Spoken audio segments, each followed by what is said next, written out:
दोस्तों, देवों के देव यानी कि महादेव के 3 आंखें हैं।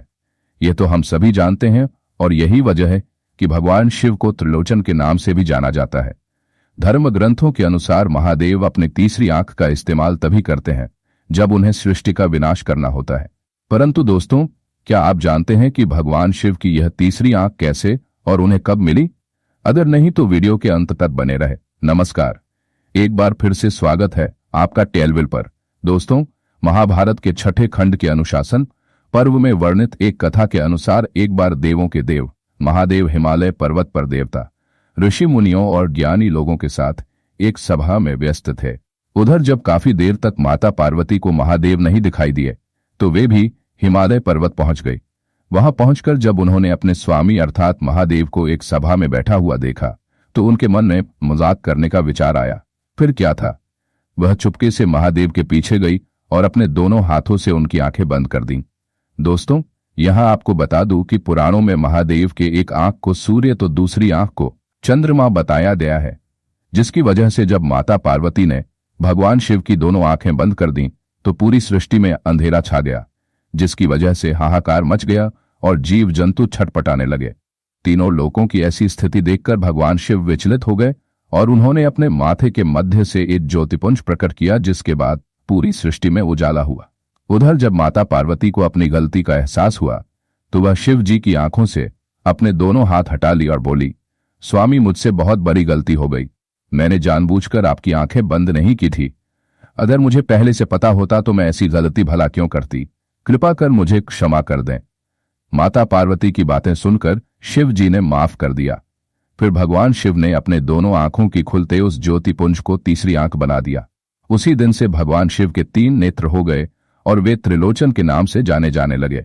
उसके बाद से भोलेनाथ हमेशा अपनी तीसरी आंख को बंद करके रखते हैं, क्योंकि जब शिव जी की तीसरी आंख खुलती है तो फिर विनाश होने से कोई नहीं रोक सकता। भोलेनाथ ने जब जब अपनी तीसरी आंख खोली है तब तब सृष्टि का विनाश हुआ है।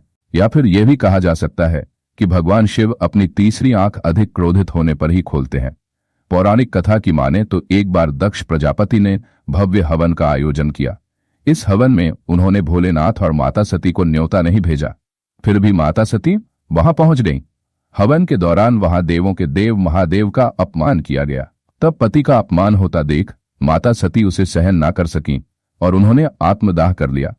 इस घटना के चलते भोलेनाथ इतने टूट गए कि वह वर्षों तक घोर तपस्या में लीन हो गए। वहीं बदलते समय के साथ माता सती का हिमालय की पुत्री के रूप में एक बार फिर से जन्म हुआ। उस वक्त भोलेनाथ तपस्या में लीन थे। उन्हें यह नहीं पता था कि उनकी सती ने पार्वती के रूप में एक बार फिर से जन्म ले लिया है। सभी देवी देवता भी भोलेनाथ और माता पार्वती का मिलन करवाना चाहते थे, लेकिन लगातार उनके सभी प्रयास विफल साबित हो रहे थे। अंत में हार मानकर देवताओं ने भगवान कामदेव की मदद ली। कामदेव ने अलग अलग तरीकों से भगवान शिव का ध्यान तोड़ने की कोशिश की, लेकिन उनको भी निराशा ही हाथ लगी। तमाम कोशिशों के बाद भी जब सफलता नहीं मिली, फिर कामदेव ने एक आम के पेड़ के पीछे से पुष्प बाण चलाया, जो सीधे भोलेनाथ के हृदय में जाकर लगा और उनका ध्यान भंग हो गया। जिसके बाद महाकाल इतने क्रोधित हो गए कि उन्होंने अपने तीसरे नेत्र से कामदेव को भस्म कर दिया। जिसके बाद देवताओं को इस बात की संतुष्टि तो थी कि भोलेनाथ का ध्यान समाप्त हो गया, लेकिन इस बात का दुख भी था कि कामदेव को अपनी जिंदगी से हाथ धोना पड़ा। वहीं अपने पति कामदेव की मौत की खबर सुनकर उनकी पत्नी ने शंकर जी से गुहार लगाई कि उनके पति को फिर से जीवित कर दिया जाए। तब शिव जी ने कहा कि द्वापर युग में कामदेव भगवान कृष्ण के पुत्र के रूप में फिर जन्म लेंगे। दोस्तों, माना जाता है कि शिव जी की तीसरी आंख से कुछ भी नहीं बच सकता। उनकी तीसरी आंख तब तक बंद रहती है जब तक उनका मन शांत रहता है, लेकिन जब उनको क्रोध आता है तब उनके इस नेत्र की अग्नि से कोई नहीं बच पाता है। बता दें, शिव जी की तीनों आंखों में अलग अलग गुण रहते हैं, जिसमें दाएं नेत्र सत्वगुण और बाएं नेत्र रजोगुण और तीसरे नेत्र में तमोगुण का वास है। भगवान शिव ही एक ऐसे देव हैं जिनकी तीसरी आंख उनके ललाट पर दिखाई देती है, जिसके कारण इन्हें त्रिनेत्रधारी भी कहा जाता है, जिनमें एक आंख में चंद्रमा और दूसरी में सूर्य का वास है और तीसरी आंख को विवेक माना गया है। शिव जी के मस्तक पर दोनों भौहों के मध्य विराजमान उनका तीसरा नेत्र उनकी एक विशिष्ट पहचान बनाता है। वेद शास्त्रों के अनुसार इस धरा पर रहने वाले सभी जीवों की 3 आंखें होती हैं। जहां 2 आंखों द्वारा सभी जीव भौतिक वस्तुओं को देखने का काम लेते हैं, वहीं तीसरी आंख को विवेक माना गया है। यह दोनों आंखों के ऊपर और मस्तक के मध्य में होती है, किंतु तीसरी आंख कभी दिखाई नहीं देती है। तो दोस्तों, आज की इस वीडियो में बस इतना ही। हम उम्मीद करते हैं कि हमारी वीडियो के जरिए आपको पता चल गया होगा कि कैसे शिव को तीसरी आंख मिली।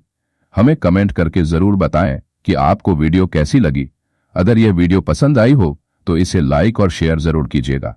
अगर आपने हमारे चैनल को सब्सक्राइब नहीं किया है तो जरूर करिए। इसके साथ ही मुझे दे इजाजत। और हाँ, वीडियो को अंत तक देखने के लिए आपका बहुत बहुत शुक्रिया।